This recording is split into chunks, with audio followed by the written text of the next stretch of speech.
जय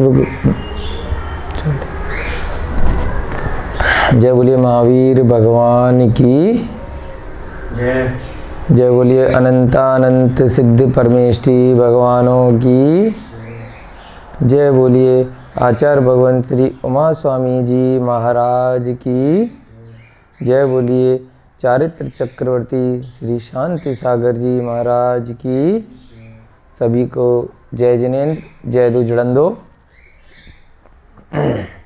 हम लोग इत्वार सूत्र की अब तक 33 कक्षाएं कर चुके हैं और आज आपकी इसी श्रृंखला में 34वीं 34 नंबर की क्लास है। और आज दिनांक है 20 नवंबर 2020, वीर निर्माण संवत 2547 अभी शुरू हुआ है। और अभी तक हमने दूसरे अध्याय के कल तक की क्लास में 39 सूत्र कर लिए थे।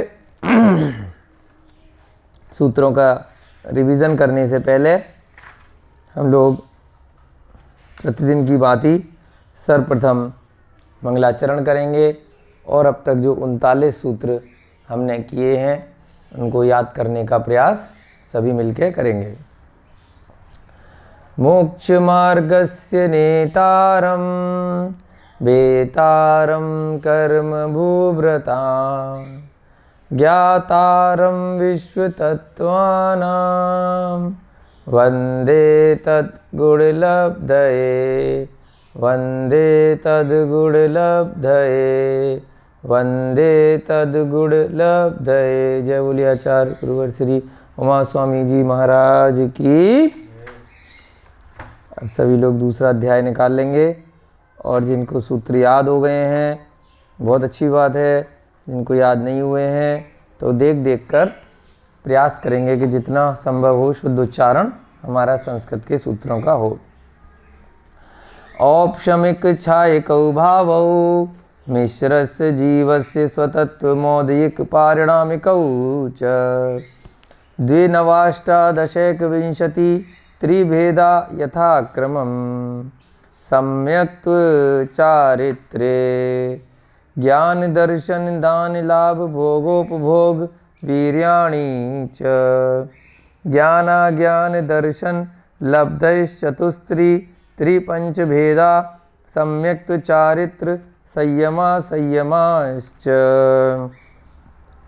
गति कषाय लिंग मिथ्या दर्शना ज्ञाना संयता सिद्धलेश्याश्चतुश्चतुस्त्रयै कैकैकैक षड्भेदा जीव भव्या भव्यत्वानि च उपयोगो लक्षणं सद्विधोऽष्टचतुर्भेदः संसारिणो मुक्ताश्च समनस्का मनस्का संसारिणस्त्रस स्थावरा पृथ्व्यप्तेजो वायु वनस्पतिः स्थावरा द्विन्द्रियादयस्त्रसा पंचेन्द्रियाणि द्विविधानि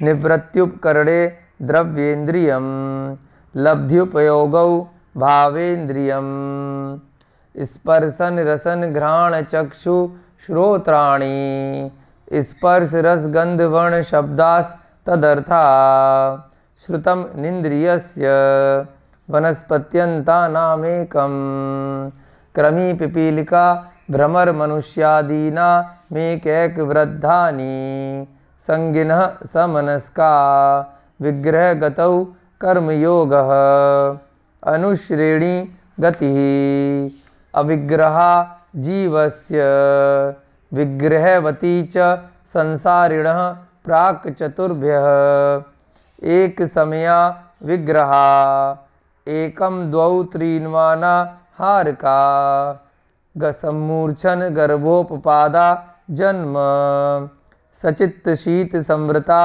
सेतरा मिश्राश्च चैक शस्त्र ध्योनयः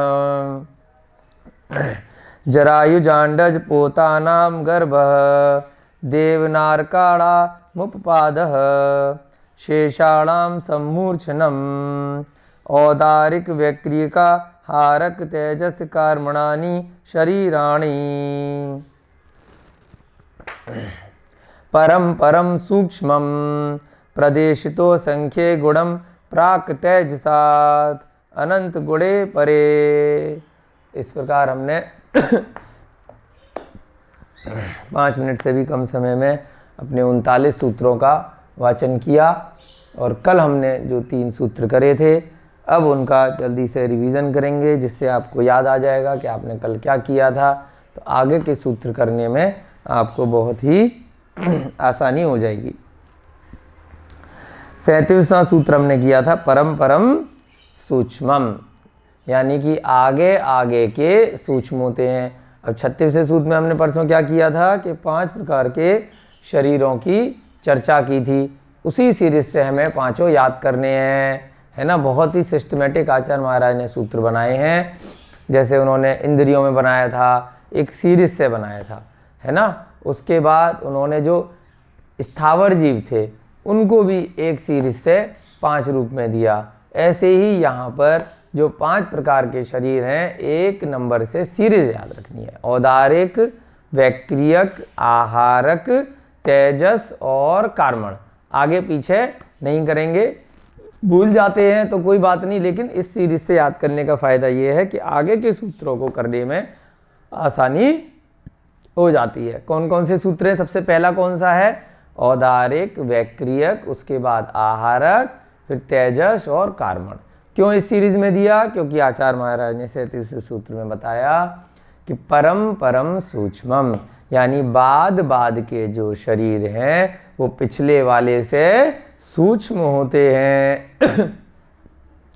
औदारिक सबसे बड़ा होता है, वैक्रियक उससे छोटा होता है, आहारक उससे छोटा होता है और उसके बाद तेजस शरीर आता है उससे छोटा, और सबसे छोटा क्या है? कार्मण शरीर होता है।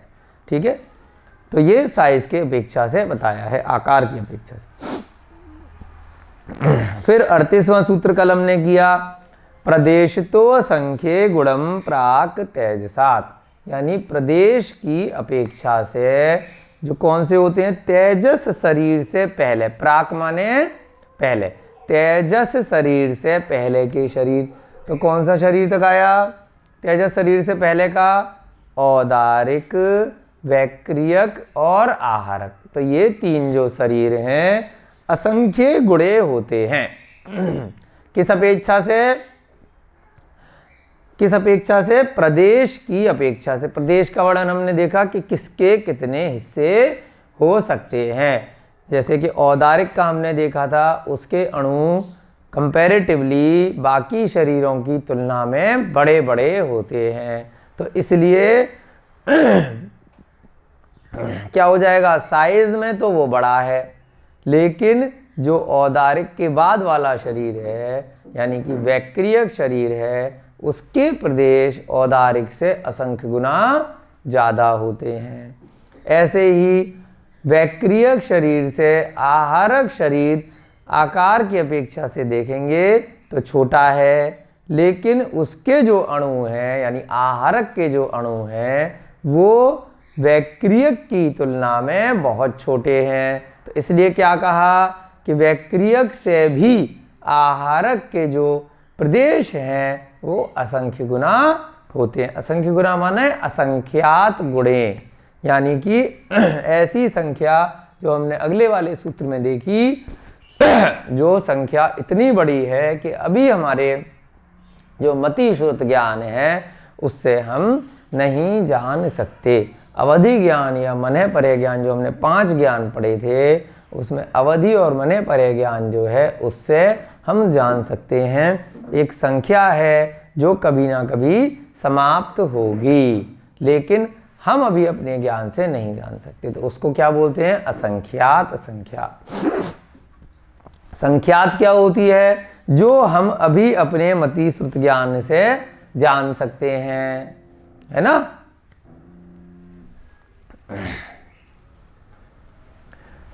ऐसी संख्या को क्या बोलते हैं?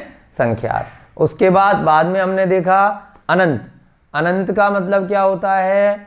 जो संख्या का कोई अंत नहीं है, यानी कि संख्या जो मात्र केवल ज्ञान से ही जानी जा सके। अनंत ऐसी संख्या होती है जो कभी भी समाप्त नहीं होती। जैसे वर्णन आता है कि 3 लोक में इतने जीव हैं, तो कभी ना कभी संसार से सारे जीवों को मोक्ष हो जाएगा, नहीं होगा, क्योंकि अनंत जीव हैं। ऐसी संख्या जो कभी समाप्त नहीं होगी, अनंत काल तक चलता रहेगा। काल भी क्या है, कई बार बोलते हैं ना, अनंत काल तक काल द्रव्य चलता रहेगा, अनंत अनंत वर्षों तक।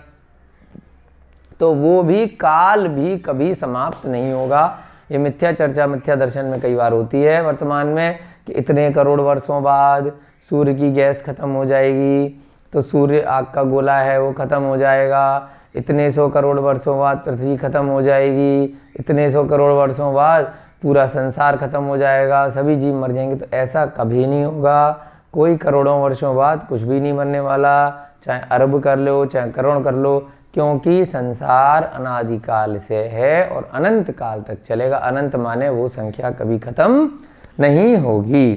तो आगे आपके समझ में 38वां सूत्र, प्रदेश की अपेक्षा से, यानी कि अणुओं की अपेक्षा से अगर देखा जाए तो किसके अणु ज्यादा हैं? वैक्रियक के अणु औदारिक से ज्यादा हैं। तो इसलिए क्या बोला कि वैक्रियक के जो प्रदेश हैं वो औदारिक से असंख्य गुना ज्यादा हैं, और आहारक के प्रदेश वैक्रियक से असंख्यात गुना ज्यादा है। ठीक है। उसके बाद हमने 39वां सूत्र देखा, अनंत गुणे पड़े, यानी कि जो बाद वाले 2 शरीर रह गए। कौन से शरीर रह गए? तेजस शरीर और कार्मण शरीर। ये पिछले वाले शरीर से कैसे हैं? असंख्यात गुना ज्यादा नहीं है, ये तो अनंत गुना ज्यादा इसके प्रदेश हैं। अनंत गुणे परे माने प्रदेश की अपेक्षा से, क्योंकि प्रदेश वर्ड पिछले सूत्र में 38वें में ले लिया। तो प्रदेश की अपेक्षा से परे माने जो बाद वाले 2 शरीर रह गए उसमें क्या है? असंख्यात नहीं है ज्यादा, पिछले से अनंत ज्यादा हैं, यानी कि इतने ज्यादा हैं कि जो है जो संख्या खत्म नहीं हो सकती उसकी तुलना में, पिछले वाले शरीर की तुलना में, है ना। यानी कि इतना सूक्ष्म है उसके जो प्रदेश हैं, उसके जो अणु हैं इतने सूक्ष्म हैं कि जो अनंत तक चली जाएगी संख्या। एक ही स्थान पर अनंत आपके कर्म जमा हो सकते हैं। औदारिक से संख्या की तुलना में हमने देखा, यानी आकार के हिसाब से तो औदारिक बड़ा है, वैक्रियक छोटा है, आहारक तेजस और कार्मण शरीर क्रमशः छोटे छोटे हैं। लेकिन प्रदेश की अपेक्षा से देखा तो यहाँ पर जो वैक्रियक शरीर के प्रदेश हैं असंख्यात गुणे हैं औदारिक से, और आहारक के जो प्रदेश हैं वो असंख्यात गुणे हैं वैक्रियक से। परंतु तेजस के जो प्रदेश हैं वो आहारक से कैसे हैं? अनंत गुणे, और कार्मण के जो प्रदेश हैं वो तेजस से कैसे हैं? अनंत गुणे। तो आगे आपकी समझ में। उसके बाद हमने देखा था कि 3 लोक है, तो ये कहीं ना कहीं इसकी सीमा समाप्त होती है। तो जो सीमा जहाँ पर समाप्त होगी तो वो क्या हो जाएगा? असंख्यात। इसके बाहर वाला जो आकाश है वो कभी समाप्त नहीं होगा, उसका दी एंड नहीं होगा, तो वो क्या हो गई? अनंत। हमने कंपैरिजन किया कि अलोकाकाश बोलते हैं बाहर वाला जो आकाश है, यानी कि 3 लोक के बाहर के आकाश को क्या बोलेंगे? अलोकाकाश। अलोक प्लस आकाश, इसको क्या बोलते हैं? लोक। तो इसके अंदर का जो आकाश है उसे क्या बोलते हैं? लोकाकाश, क्योंकि इसकी लिमिट है तो इसमें क्या बोला? असंख्यात। और बाहर वाले आकाश की कोई लिमिट नहीं है तो उसको क्या बोलते हैं? अनंत प्रदेशी। है ना। फिर हमने कल एक उदाहरण लिया था कि इसे जो बीच वाली लाइन है इसको हम मध्य लोक बोलते हैं। अभी 3रा अध्याय कुछ कक्षा के बाद करेंगे तो आपको और अच्छे से समझ में आ जाएगा मध्य लोक क्या होता है, ऊर्ध्वलोक क्या होता है और अधोलोक क्या होता है। तो जैसे ये मध्य लोक है, आगे की चर्चा में आएगा कि कितना बड़ा है, एक राजू की एक संख्या होती है उतना ये मध्य लोक बड़ा होता है। तो अब एक राजू में यहाँ से लेकर के यहाँ तक बहुत सारे द्वीप समुद्र होते हैं, एक के बाद एक, एक द्वीप फिर एक समुद्र फिर एक द्वीप फिर एक समुद्र जो पिछले वाले से दूने दूने होते हैं, लेकिन वो संख्या कितनी है? अनंत नहीं है। क्यों अनंत नहीं है? क्योंकि यहाँ से लेके यहाँ तक इसका अंत हो जाएगा, यानी एक रेखा है, एक दी एंड है, भले ही कितना भी बड़ा हो। तो जिस चीज का दी एंड है तो संख्या कैसी हो गई? असंख्यात।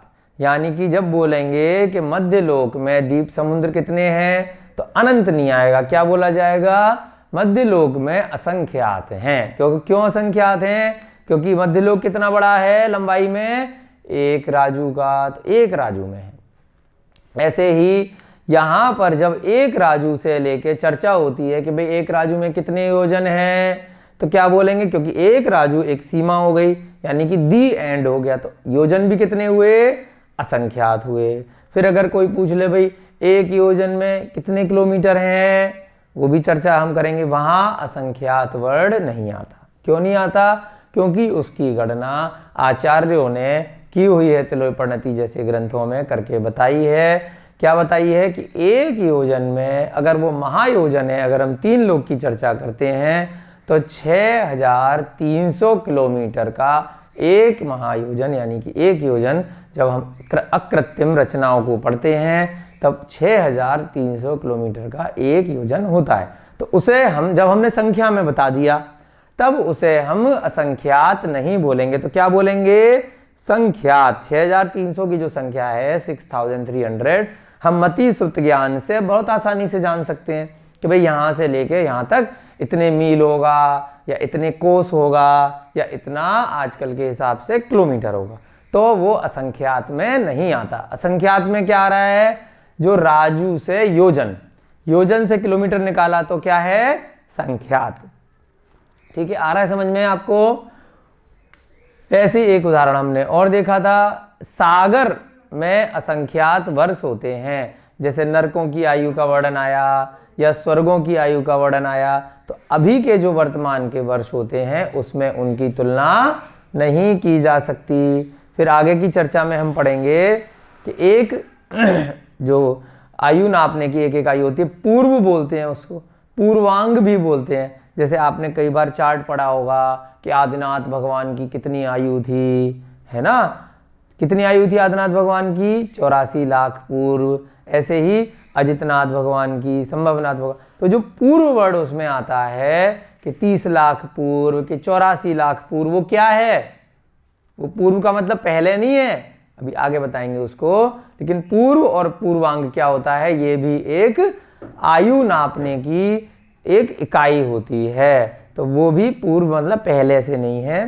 तो उसको जब हम कंपैरिजन करेंगे पूर्व में से कि भाई इतने पूर्व में कितने वर्ष, तो वो भी संख्या हमारी निकल आती है वर्षों की तुलना में, है ना? कि एक पूर्व के अंदर 84 लाख पूर्वांग होते हैं, है ना? फिर एक पूर्वांग में 84 लाख क्या होते हैं? वर्ष होते हैं। तो गुणा गुणा करके हमारी एक संख्या वर्ष में निकल आएगी। तो वहां तक क्या बोला आचार्यों ने?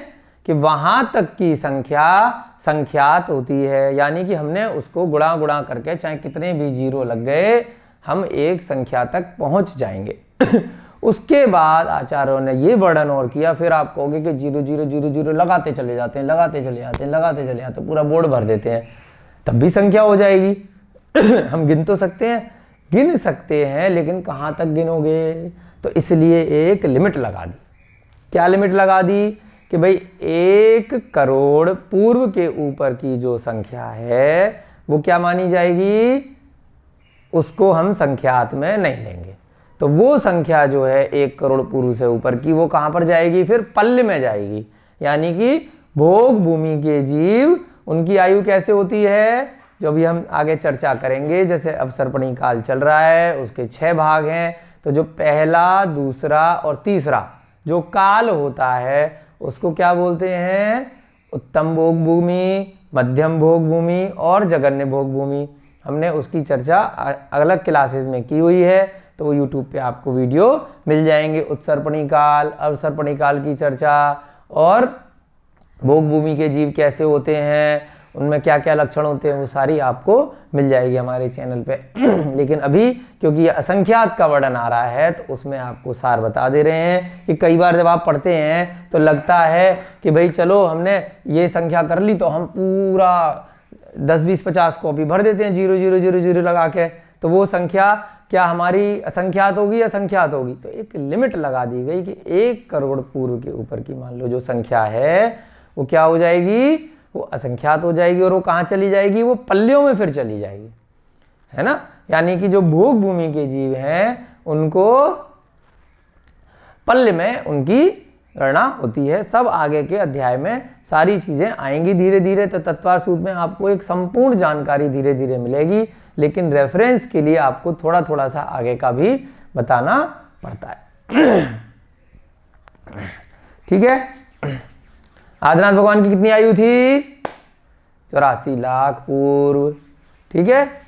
तो ऐसे ही वो संख्या संख्यात तक मानी जाएगी। चतुर्थ काल में जितने जीव हैं उनको हम वर्षों में निकाल सकते हैं, तो संख्यात हो गई। मति श्रुत ज्ञान से हम उसको जान सकते हैं। उसके पीछे के जो जीव हैं भोग भूमि के जीव, उनको हम कंपैरिजन नहीं कर सकते वर्षों में, वो अवधि ज्ञान और मने परे ज्ञान से वो संख्या जानी जाती है। ऐसे ही सागर है, तो सागर से जब हम वर्ष निकालेंगे तो हम सीधे सीधे नहीं निकाल पाएंगे। उसमें उदाहरण दिया है आचार्यों ने, जो तिलोपन्नति आदि ग्रंथ हैं, कि बहुत बड़ा 1 योजन का गड्ढा किया गया, उसमें है ना मेढ़ एक जीव होता है बकरे जैसा, तो उसके छोटे छोटे बालों के टुकड़े किए गए, फिर उस गड्ढे को पूरा ठसाठस भर दिया, है ना। 100 योजन का गहरा गड्ढा, लंबा चौड़ा बहुत बड़ा गड्ढा किया। अब योजन तो आपने देख लिया अभी कि भाई, है ना, कृत्रिम योजन अकृत्रिम योजन कितना बड़ा होता है। तो उसमें उन बालों से भर दिया। उसके बाद एक एक वर्ष में एक एक बाल निकाला।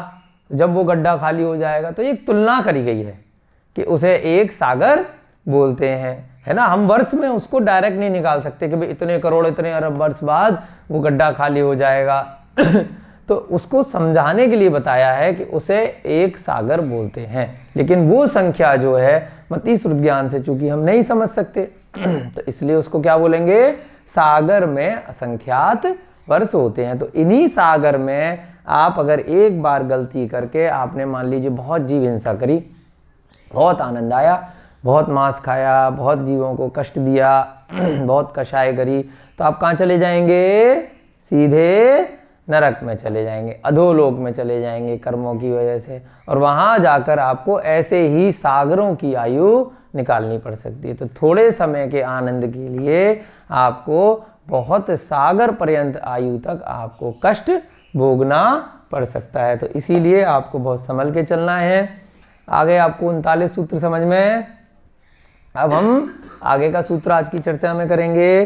कौन सा सूत्र है? अप्रतिघाते, 40वां नंबर का सूत्र। अप्रतिघाते, शुरू में अ लग गया और फिर आगे क्या लिखा है? प्रतिघाते। प्रतिघात का मतलब क्या होता है? कि जिसका घात हो सके, यानी जिसको रोका जा सके। प्रतिघात माने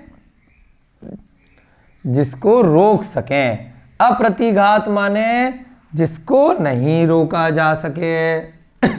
बहुत छोटा सा सूत्र है, बस एक ही शब्द का, लेकिन जब भी छोटा सूत्र होता है तो आपको ध्यान रखना है कि पिछले सूत्रों से उसका रेफरेंस चल रहा होगा, है ना। तो आचार्य महाराज कोई भी शब्द को रिपीट नहीं करते, शब्द बचाते हैं। क्या सूत्र है 40 नंबर का?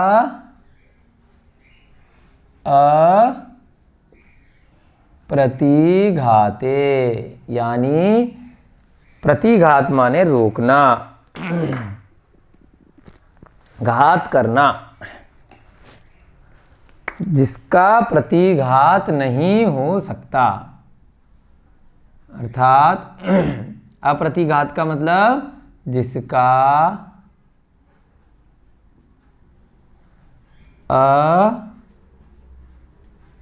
अप्रतिघात, जिसका प्रतिघात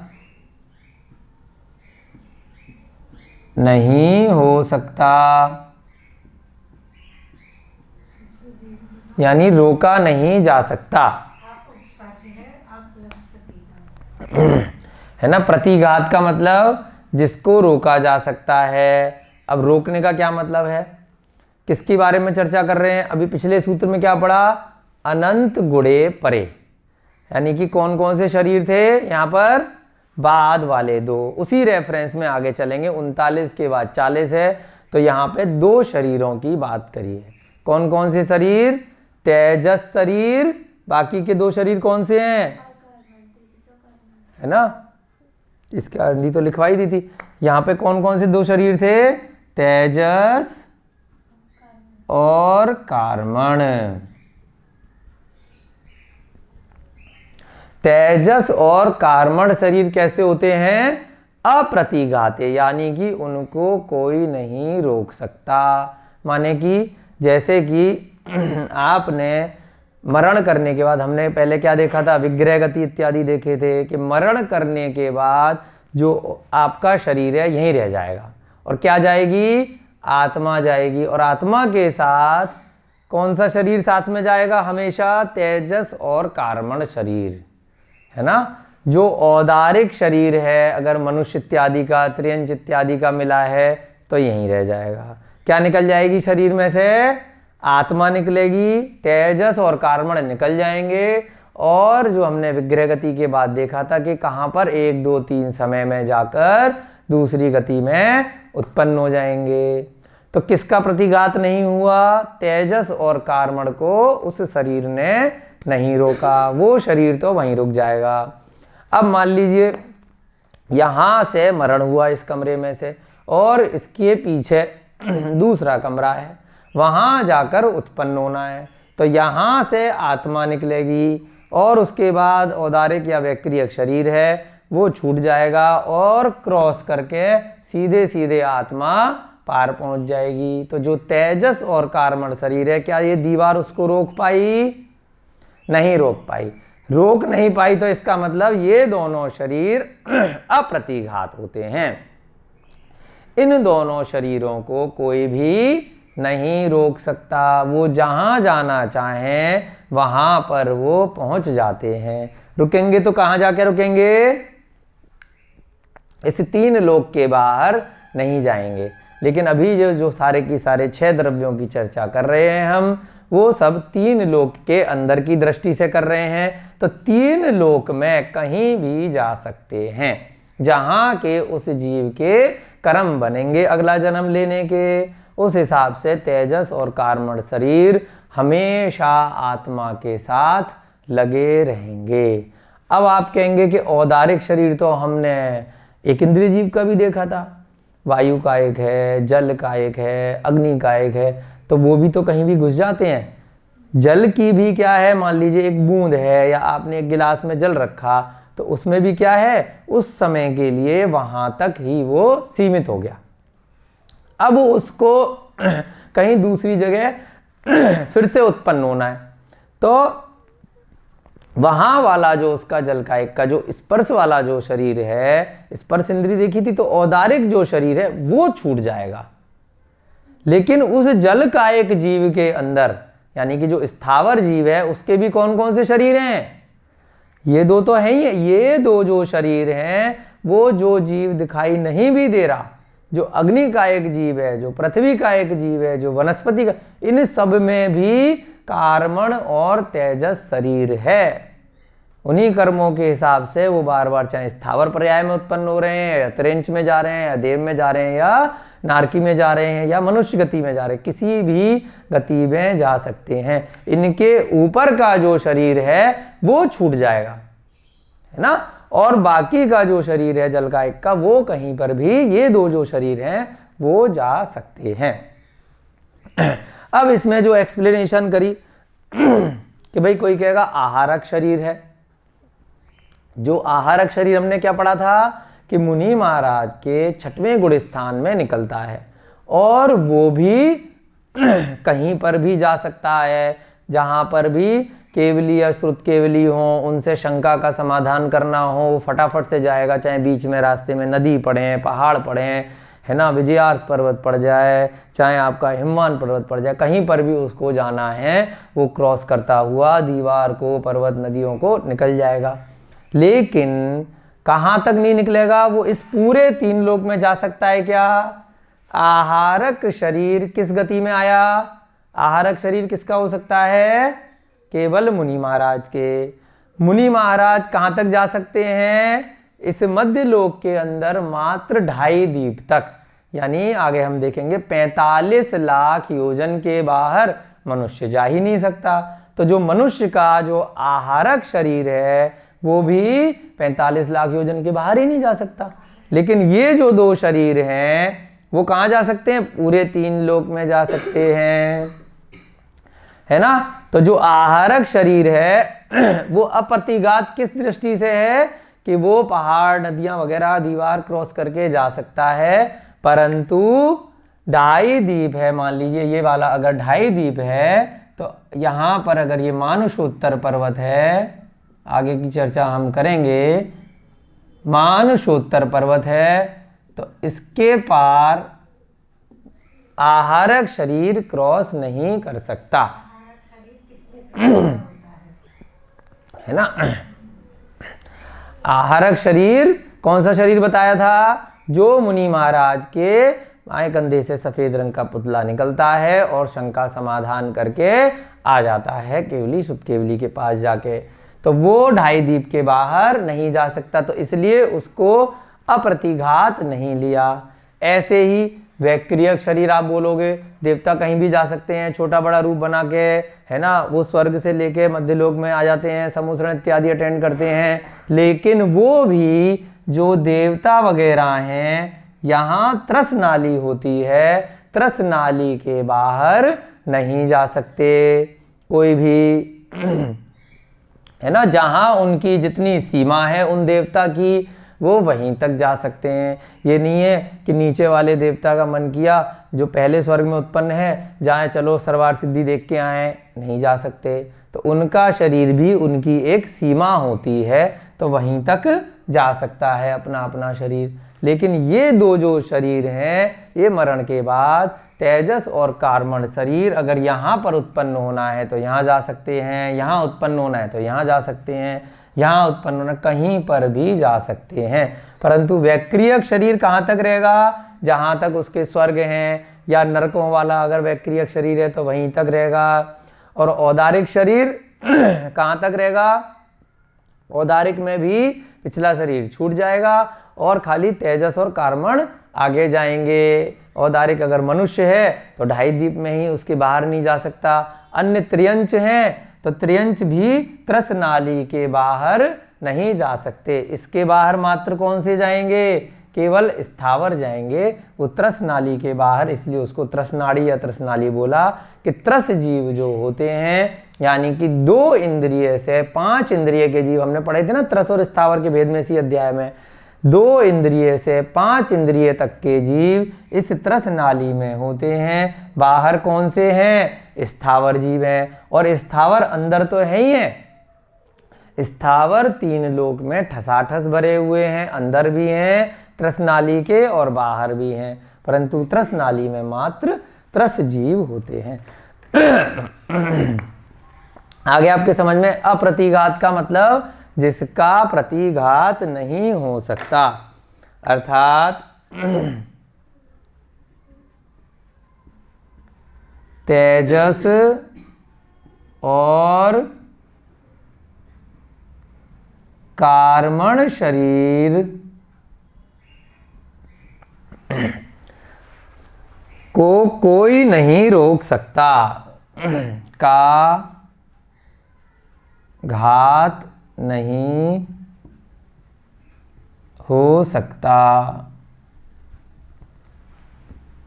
है ना। उनको रोका नहीं जा सकता। ये 2 शरीर पूरे 3 लोक में कहीं भी जा सकते हैं। अब यहां पे इन दो की बात क्यों कर रहे हैं? क्योंकि पिछले सूत्र में तेजस और कार्मण की बात करी थी।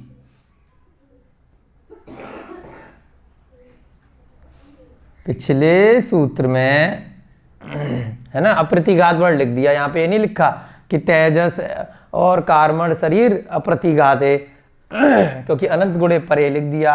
अब परे से हमने रेफरेंस निकाला बाद वाले, और यहां पे निकाला पिछले सूत्र में तेजस और कार्मण शरीर की चर्चा की थी, इसलिए यहां उन दोनों की विशेषता बताई है।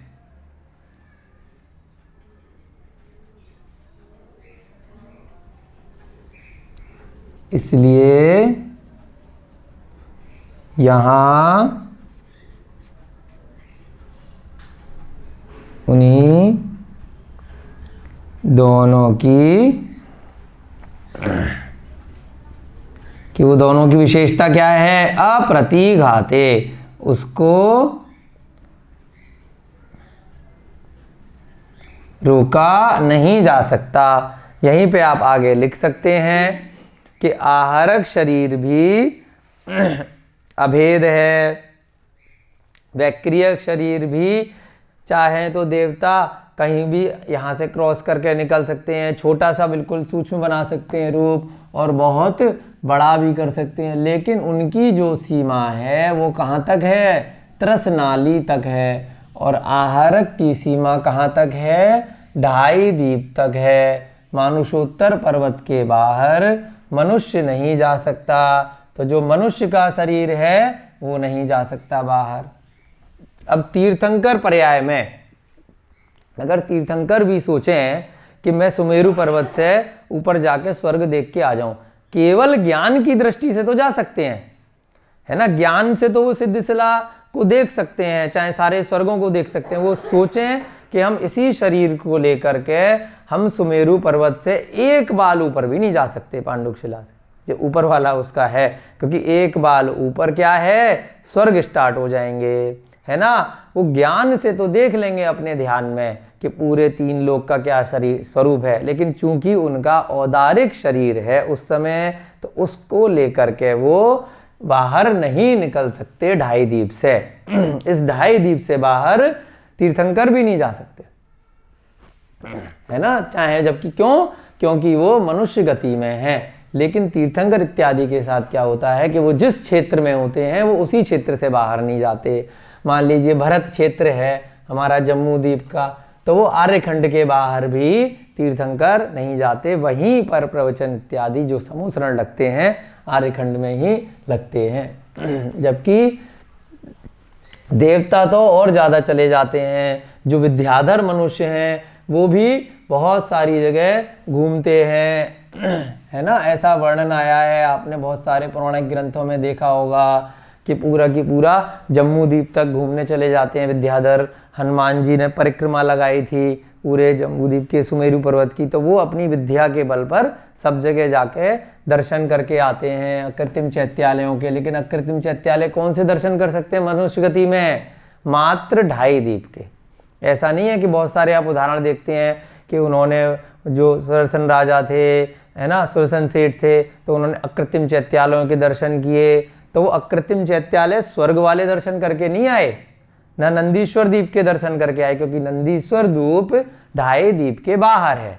2.5 दीप के बाहर मनुष्य गति में नहीं जाया जा सकता। इस 2.5 दीप में भी बहुत सारे कितने अकृत्रिम चैत्यालय होते हैं। सुमेरु पर्वत पे भी बहुत सारे चैत्यालय हैं, वहां तक तो आप जा सकते हो मनुष्य गति में, लेकिन औदारिक शरीर को लेकर के आप उसके बाहर नहीं जा सकते।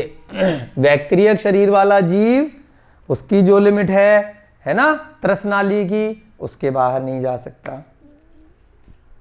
यहीं पर आप आगे नोट में लिख सकते हैं, वैक्रियक और आहारक शरीर भी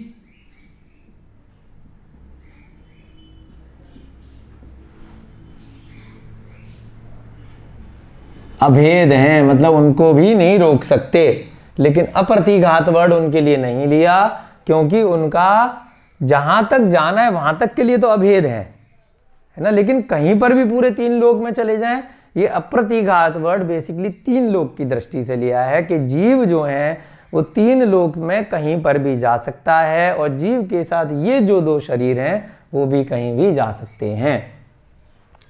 अभेद हैं, परंतु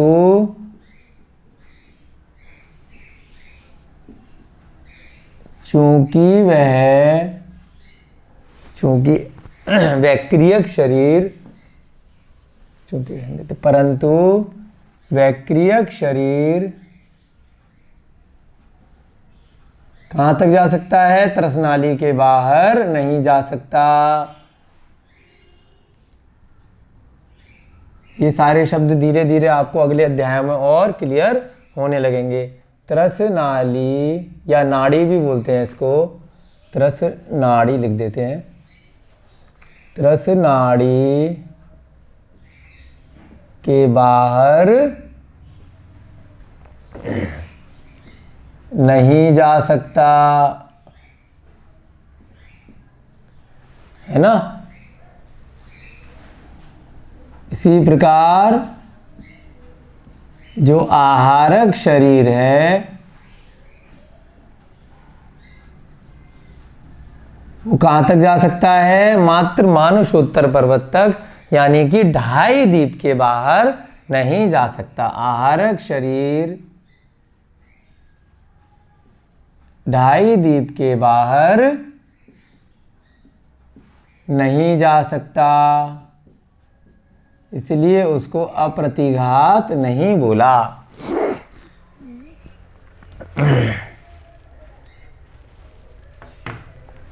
है ना।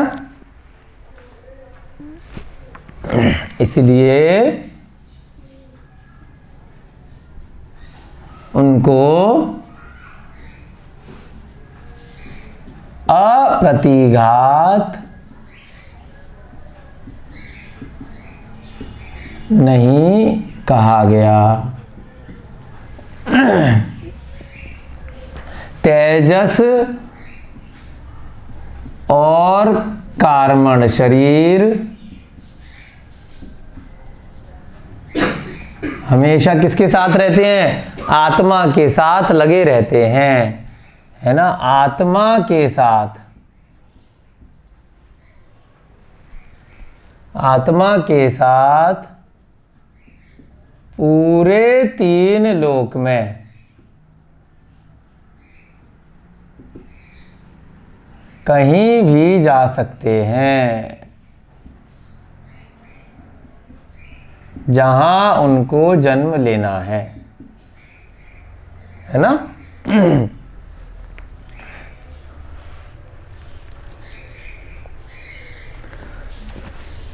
कहीं भी बिना बाधा के जा सकते हैं। बिना बाधा के वर्ड और लिख लीजिए। कहीं भी बिना बाधा के, बिना रोके हुए, कहीं भी बिना बाधा के या बिना प्रतिघात के, बिना बाधा के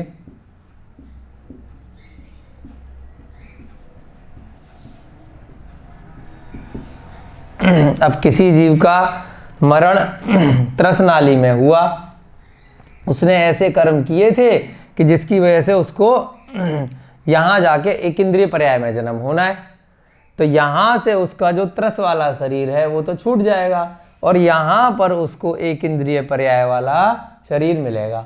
तो यहाँ पर, यहाँ से लेके यहाँ तक की जो दूरी उसने नापी, वहाँ उसका कौन सा शरीर साथ में गया? तेजस और कार्मण शरीर आत्मा के साथ अनादिकाल से लगा रहता है और अभी तक नहीं छूटा। वो तेजस शरीर कौन सा था? जो तेज बनाने के कायम आता है, कांति देता है शरीर को, है ना, और भोजन पचाने में भी सहायक है। लेकिन आत्मा के साथ वो चिपका हुआ रहता है, दिखता नहीं है। हमने देखा था ना पिछले सूत्र में कि चक्षु इंद्रिय से औदारिक शरीर ही दिखता है जीवों का, और वैक्रियक शरीर भी तब दिख सकता है जब देवता इत्यादि चाहें। ठीक है, देवताओं को तो देवता देख सकते हैं, है ना। हम लोग कैसे उनको तभी देख पाएंगे जब देवता चाहें कि भाई अपना रूप बना के, रूप बदल के आए।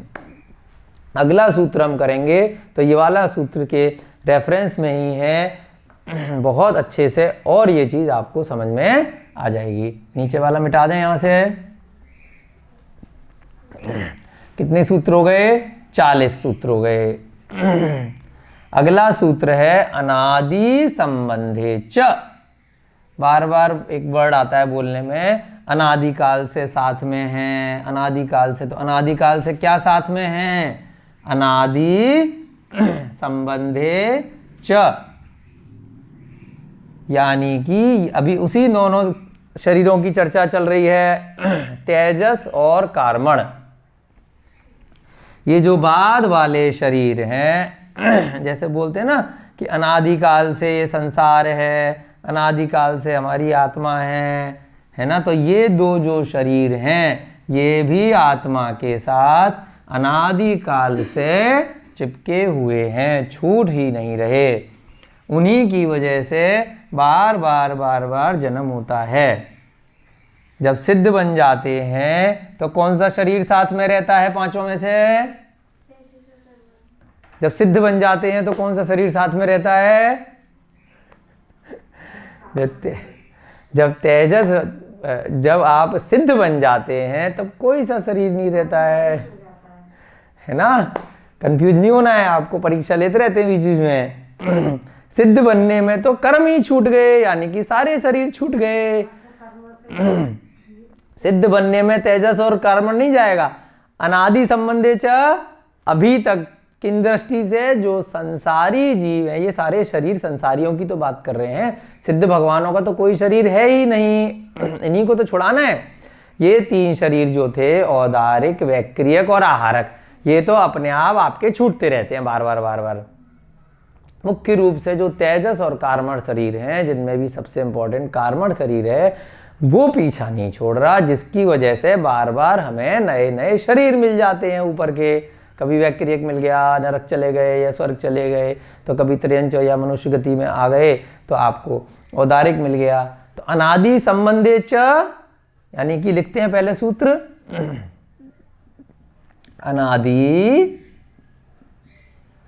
संबंधे च, यानी कि जो पिछले 2 शरीर हैं वो अनादिकाल से पीछा नहीं छोड़ रहे।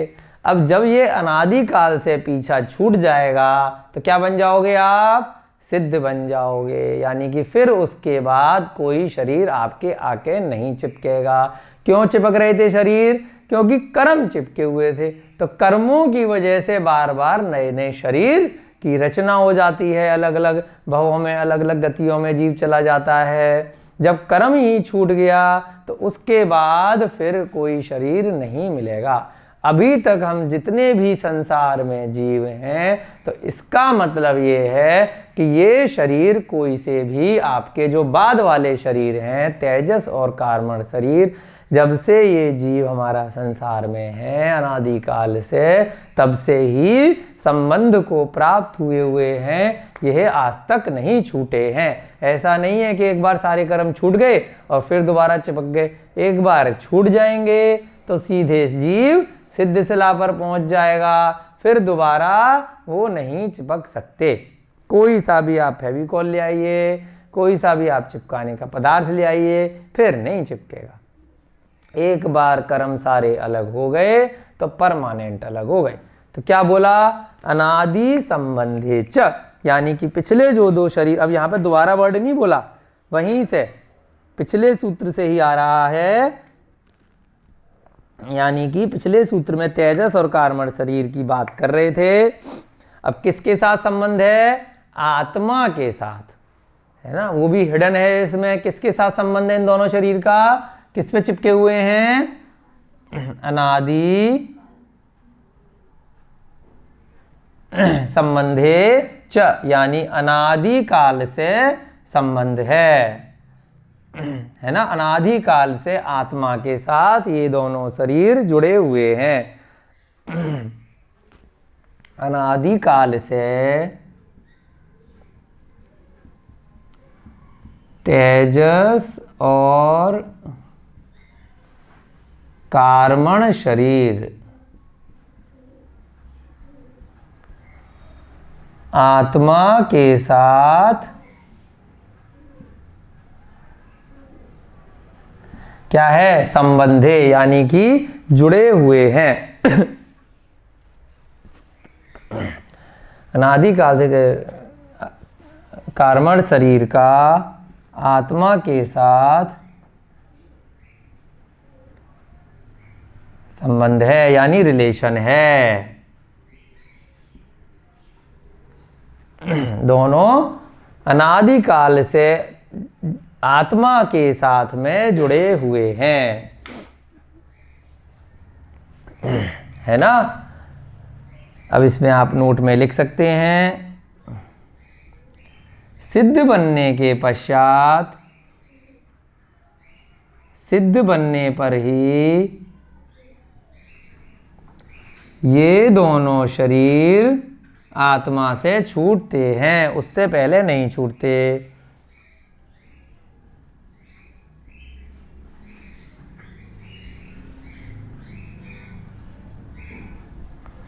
जैसे ही जीव सिद्ध बनेगा तब ये दोनों शरीर छूट जाएंगे। हरी बात समझ में। अब इसके लिए एक उदाहरण बहुत आसानी से समझ में आता है कि जब वो शरीर जैसे कर्म चुपके हुए हैं, छूट ही नहीं रहे, तो फिर हम नए नए कर्म कैसे करते हैं, हमें नए नए फल कैसे आते हैं, है ना। आगे के जब 7वें 8वें अध्याय में आप आएंगे, आपने पहले अध्याय में देखा था तत्वों की चर्चा, सम्यक दर्शन में पढ़ी थी ना। तत्वार्थ श्रद्धानी, तत्वार्थ श्रद्धानम सम्यक दर्शनम, तत्व पे श्रद्धा करना सम्यक दर्शन होता है। और सम्यक दर्शन के क्या तत्व पढ़े थे हमने, तत्व क्या होते हैं, जीव, अजीव, आश्रव, बंध, संवर, निर्जरा, मोक्ष। तो ये सब क्या थे कि जीव में कर्मों का आश्रव होता है, फिर बंध को प्राप्त होते हैं, फिर क्या होगा, पहले आया कर्म, फिर बंधा, उसके बाद रोका, फिर निर्जरा करी और फिर मोक्ष हुआ। तो कौन कौन सा आ रहा है, यानी कि आत्मा में नए नए कर्म आ रहे हैं और पिछले पिछले कर्म निर्जरा हो रहे हैं। अब जैसे मान लीजिए एक उदाहरण के तौर पे आयु कर्म, तो पिछले जन्म में जो आपने आयु कर्म का बंद किया अगले जन्म के लिए, तो वो बंध गया। तो अब प्रति समय हमारी आयु कम हो रही है, हम वृद्ध होते जा रहे हैं, बचपन से पहले जन्म लिया, फिर युवा हुए, फिर यानी कि आयु कर्म पिछला वाला हमारा घटता जा रहा है। अगले जन्म का हमारा कोई कर्म आ रहा है। हमारे को बहुत रुपया पैसा मिला, हमें बहुत धन धान्य मिला, खूब वैभव मिला, खूब नाम मिला, तो वो कैसे मिला, पिछले हमने कर्म किए, उसकी वजह से आपको आज उसका फल मिला। फल देते ही जो पिछले कर्म थे वो हट गए। अब आपने उसी समय नए नए कर्म किए, आपने बहुत उसमें घमंड किया तो बुरे कर्म बन गए। आपने समता भाव से उस धन धान्य वैभव को जो मिला ठीक है, तो आपके फिर से अच्छे कर्म बन गए, तो आपको आगे और अच्छा फल मिलेगा। अदरवाइज क्या होगा, आपने पिछले कर्म को भोग लिया और उसके बाद वो खत्म हो गए। तो क्या बोला कि आत्मा, मान लीजिए यहां पर एक आत्मा है ना, उसमें प्रति समय नए कर्म आ रहे हैं, ठीक है। अनादि संबंधित का क्या मतलब है, अनादि काल से संबंधित हैं, लेकिन नए नए कर्म आ रहे हैं। और यहाँ पर जो पिछले कर्म थे वो अपने हिसाब से ज्ञानावर्णी, दर्शनावर्णी, मोहनीय, अंतराय, आयु, नाम और गोत्र, ये सारे की सारे जो 8 कर्म हैं, आयु, नाम, गोत्र, वेदनीय, ये सभी कर्म अपने अपने हिसाब से ये निकलते भी जा रहे हैं, है ना। कुछ कर्म आ रहे हैं और कुछ कर्म आपके निर्जरा को प्राप्त होते जा रहे हैं, यानी कि छटते जा रहे हैं। लेकिन कार्मण शरीर और तेजस शरीर की दृष्टि से हमेशा ऐसा कभी नहीं हुआ कि सारे कर्म एक साथ खाली हो गए। कुछ नए आए, कुछ पुराने चले गए, आते गए जाते गए, आते गए जाते गए। तो इसको जो आचार्यों ने बहुत सिंपल उदाहरण से समझाया है कि जैसे बैंक में आप लोग पैसा जमा कराते हैं, तो बैंक वाले को जो उसका ट्रेजरी रिजर्व होता है, प्रतिदिन मान लीजिए कोई ब्रांच है तो उसमें लिमिट है कि 50 करोड़ रुपया या 5 करोड़ रुपया उसको डेली शाम को रखना है ना, अपने लॉकर में। तो अब क्या हुआ, नोट वही रहेंगे क्या हमेशा? भाई नए लोग आ गए, नए नोट दे दिए, वो शाम को रिजर्व रख लिया, पुराने वाले बट गए जो जिसको लेने आना हुआ, लेकिन रिजर्व उतना ही रहा। तो यहाँ पर भी ऐसे ही रिजर्व है कार्मण शरीर और तेजस शरीर का। पिछला वाला अपने फल देके, है ना, सविपाक या है ना, यानी कि विपाक, सविपाक क्या होता है, फल देकर हो गई, या अविपाक यानी कि बिना फल दिए निर्जरा हो जाती है, कर्मों की छटनी होती जा रही है अपने अपने फल दे करके, और नए नए कर्म आप इकट्ठे करते जा रहे हैं। जिस दिन ये सारे नए कर्म नहीं आए और पुराने कर्म आपके खत्म हो गए, तो उस दिन क्या होगा, आप सिद्ध बन जाएंगे और ये दोनों कर्म शरीर से छूट जाएंगे, दोनों शरीर छूट जाएंगे आत्मा से, यानी कि तेजस और कार्मण शरीर, है ना। तो इसको आप उदाहरण के माध्यम से जरूर समझिए कि अनादि संबंधे का मतलब ये नहीं है कि सेम कर्म आपके जो पिछले थे वही चिपके हुए हैं, वो नहीं चिपके। तेजस शरीर भी बदल रहा है। अब मान लीजिए कि कोई किसी को जानवर का शरीर मिल गया, तो उसके शरीर की कांति और उसका जो भोजन पचाने वाला जो शरीर है तेजस शरीर, वो अलग होगा। पेड़ का शरीर मिल गया तो उसका तेजस की रचना अलग होगी, मनुष्य के तेजस की रचना अलग होगी, है ना। देवताओं का तेज अलग तरह का है तो उनके तेजस की रचना अलग तरीके से होगी। तो ऐसे ही चेंज होते रहेंगे तेजस और कार्मण शरीर, परंतु अनादिकाल से दोनों शरीर आत्मा में हैं। तो उस दृष्टि से क्या कहा, अनादिकाल से संबंधित हैं, लेकिन उनमें प्रति समय परिवर्तन होता रहता है। नया नया कार्मण शरीर और तेजस शरीर आपकी आत्मा से जुड़ता रहता है और पुराना पुराना आपका कार्मण शरीर निकलता रहता है हमेशा। जैसे अभी हम यहाँ पे पढ़ रहे हैं सभी लोग, तो उस समय क्या होगा कि जितनी भी ब्रह्मांड में कार्मण वर्गणाएं हैं वो आपके जैसे मन वचन काय की प्रवृत्ति चल रही होगी, उसके योग के माध्यम से वो वर्गणाएं आपके कर्मण शरीर में यानी कि आत्मा के साथ प्रति समय चिपक रही हैं, और कुछ कुछ आपके कर्म साथ साथ क्या हो रहे हैं, हटते जा रहे हैं। ठीक है, सिद्ध बनने पर ही ये दोनों शरीर हटते हैं। तेजस और कार्मण शरीर की पुरानी पुरानी वर्गणाएं क्षय होती रहती हैं और नए कर्म बंध होने से नई वर्गणाएं जुड़ती रहती हैं। तेजस और कार्मण शरीर की जैसे जैसे समय बीतता जाएगा आपके कर्म पुराने पुराने हटते जाएंगे। पुरानी पुरानी वर्गणाएं क्या बोला, बहुत बार पहले भी वर्ड आया है कि ये भी कर्म परमाणु होते हैं जो ब्रह्मांड से हम आकर्षित करते हैं। उस हिसाब से हमारे आत्मा में जैसे जैसे भाव होते हैं वो कर्म या तेजस शरीर चिपकते जाते हैं। पुरानी पुरानी वर्गणाएं, है ना, उनका फल दे करके क्षय होती रहती है। उनकी उत्पत्ति के साथ में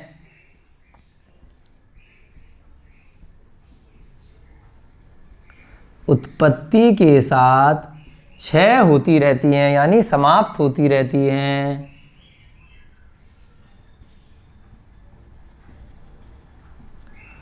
और नई नई वर्गणाएं प्रति समय क्या होती हैं, जुड़ती रहती हैं।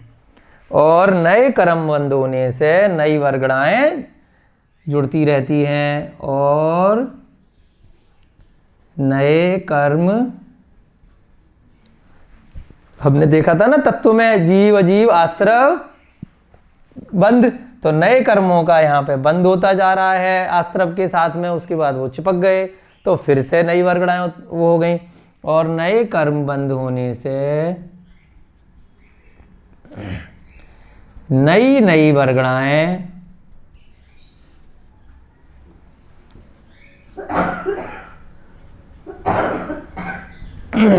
संबंध को प्राप्त होती रहती है, यानी कि जुड़ती रहती हैं, नई नई वर्गणाएं जुड़ती रहती हैं। जुड़ती का मतलब क्या है? संबंध को प्राप्त होती रहती हैं, संबंधे च जुड़ती रहती हैं। इस दृष्टि से बोला कि अनादि काल से ये दोनों शरीर आत्मा के साथ संबंध रहते हैं। अब यहाँ पर आप उदाहरण लिख सकते हैं। जो बैंक वाला था तो बहुत आसानी से आपके समझ में आ जाएगा कि बैंक का, या मान लीजिए घर में भी लॉकर में है ना कुछ है, उसने हिसाब बना रखा है कि प्रतिदिन हमें जो है शाम को इतने पैसे रखने हैं, है ना। तो उसमें क्या होगा, कुछ आ गया, कुछ खर्च हो गया, शाम को पर्स में इतने पैसे रख लिए या घर के लॉकर में, तो वो अनादि काल से संबंधित हैं। नए नए नोट आ गए, पुराने चले गए। किसी बैंक का प्रतिदिन का रिजर्व 50 लाख रुपए है, प्रतिदिन 50 लाख होंगे, परंतु नोट बदल जाएंगे। किसी बैंक का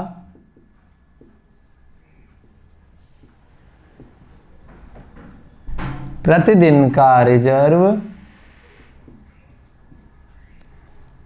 मान लीजिए 50 लाख रुपया है,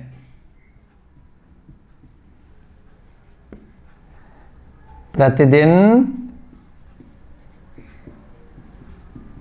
50 लाख का जो है बैलेंस रहेगा।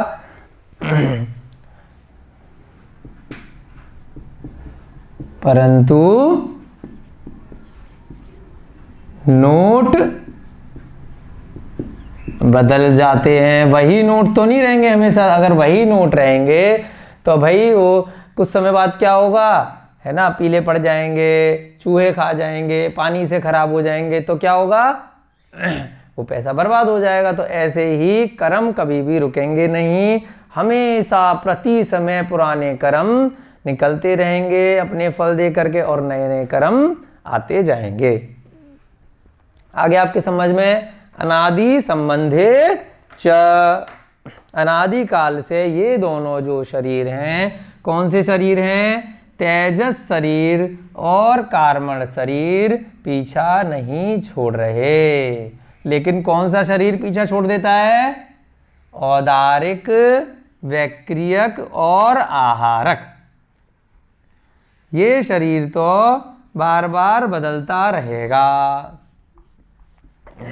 है ना। कभी औदारिक मिल जाएगा, कभी आहारक थोड़े समय के लिए मिल सकता है अगर मुनि बन गए, है ना, और कोई संख्या हुई, और कभी वैक्रियक मिल जाएगा। लेकिन ये दो शरीर हैं, ये कार्मण और तेजस, नाम की दृष्टि से ये हमेशा रहेंगे, लेकिन ये भी बदल तो ये भी रहे हैं, इनकी वर्गणाएं बदल रही हैं, लेकिन शरीर वही हैं, कार्मण शरीर और तेजस शरीर। इनके जो फल हैं वो बदल जाएंगे, अंदर के जो अणु हैं जो हमें दिखाई नहीं दे रहे, इतने सूक्ष्म हैं, जो आत्मा के साथ चिपके रहते हैं। चलिए अगला सूत्र करते हैं। ये भी बहुत छोटा सा सूत्र है, ये सारे सूत्र छोटे छोटे से एक एक दो दो शब्द के हैं। 42वें नंबर का सूत्र बहुत छोटा सा है, मात्र कितना बड़ा है, सर्वस्य। लेकिन रेफरेंस पिछले पिछले से चलता जाएगा। सर्व माने क्या होता है, सभी, स्य माने का, यानी इसका अर्थ क्या है, सभी का। अब क्या निकला, सभी का, अनादि संबंधित है। ये नहीं है कि ये कुछ का है, सभी का, यानी कि सभी जीवों का, है ना। अब इसके बाहर तो जीव है ही नहीं, 3 लोक के बाहर, है ना। जीव कहाँ पर हैं, जीव अजीव ये सारे की सारे जो 6 द्रव्य हैं, वो 6 की 6 द्रव्य इस 3 लोक के अंदर हैं। इसके मात्र बाहर एक ही द्रव्य है, वो आकाश द्रव्य जो होता है, छह द्रव्य आगे हम पढ़ेंगे, जीव, पुद्गल, धर्म, अधर्म, आकाश और काल। इन छह में से तीन लोक के बाहर मात्र आकाश पाया जाता है, बाकी के ये छह की छह अंदर होते हैं। काल भी इसके बाहर नहीं है, धर्म अधर्म द्रव्य भी इसके बाहर नहीं है, और जीव और पुद्गल भी इसके बाहर नहीं होते। तो यहाँ पर सभी का लिखा है का क्या मतलब हुआ कि भाई शरीर किसके हैं सारे की सारे? कोई पुद्गल के तो शरीर है नहीं, कोई आकाश और काल के तो शरीर है नहीं, तो जीवों के हैं। तो सभी के यानी कि सभी जीवों के ये दो जो शरीर की बात हम कर रहे हैं, है ना, उसी रेफरेंस में सूत्र चल रहा है तेजस और कर्मण के लिए, यानी सभी का, सभी के है या सभी का या सभी के। अब क्या रेफरेंस निकला? अर्थात ये दो शरीर कौन कौन से? तेजस और कर्मण शरीर सभी के होते हैं। अब सभी के किसके हैं ये शरीर? तो सभी जीवों के होते हैं, पुद्गल के तो शरीर है नहीं। अर्थात ये दो शरीर तेजस और कर्मण सभी जीवों के होते हैं। अब आप कहोगे इसमें अलग से सूत्र बनाने की जरूरत थी, इसलिए बनाया कि कहीं किसी को कंफ्यूजन न हो जाए।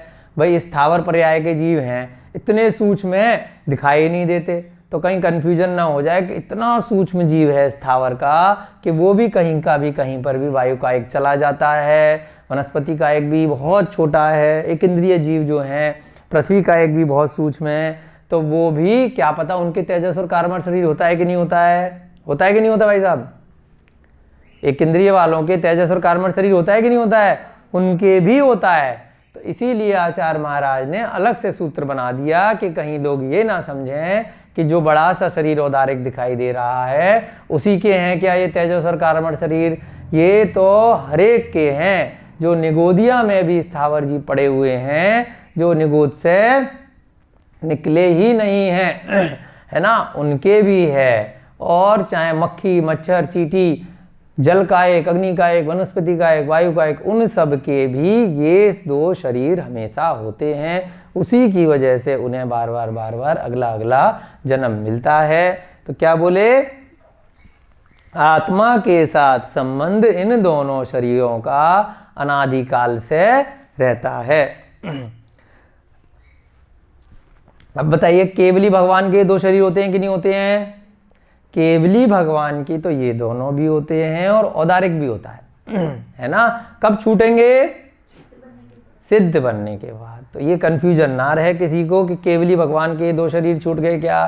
केवली भगवान अभी अरिहंत भगवान हैं, जब तक संसार में हैं तब तक उनके रहेंगे। संसार से जब निकल गए, यानी कि यहाँ पर ऊपर सिद्ध शिला होती है, जब यहाँ पहुँच जाएंगे तब उनके ये दो शरीर और साथ में इन शरीर की वजह से औदारिक शरीर इत्यादि जो मिले वो भी छूट जाएंगे, है ना। इन दोनों शरीरों का आत्मा के, ये दो शरीर सभी जीवों के होते हैं। इन दोनों शरीरों का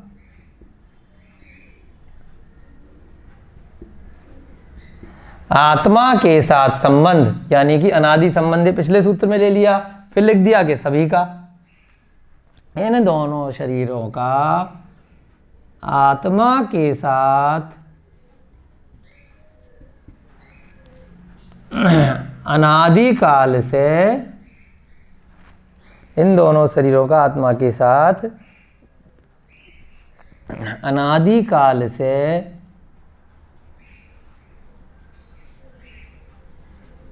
संबंध सभी जीवों का। अब इस सूत्र से क्या ले लिया? सभी जीवों का होता है, ये नहीं है कि कुछ ही जीवों का है ना। यहां से ले लिया अनादिकाल से शरीर है आत्मा के साथ, और यहां से क्या लिया? सभी जीवों का। जब लाइन पूरी करेंगे सर्वस्व की, है ना, इन दोनों सूत्रों को अगर जोड़ के पढ़ेंगे तो दोनों शरीर का आत्मा के साथ अनादिकाल से जो संबंध है वो सभी जीवों का होता है, कुछ एक का नहीं होता। आप नोट में लिख सकते हैं कि केवली भगवान के भी जब तक वो अरिहंत अवस्था में हैं तब भी ये दोनों शरीर रहते हैं, है ना। अरिहंत अवस्था में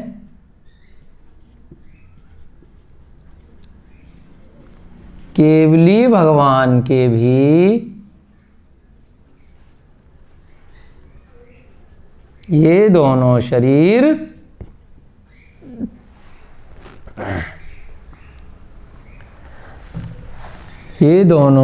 रहते हैं,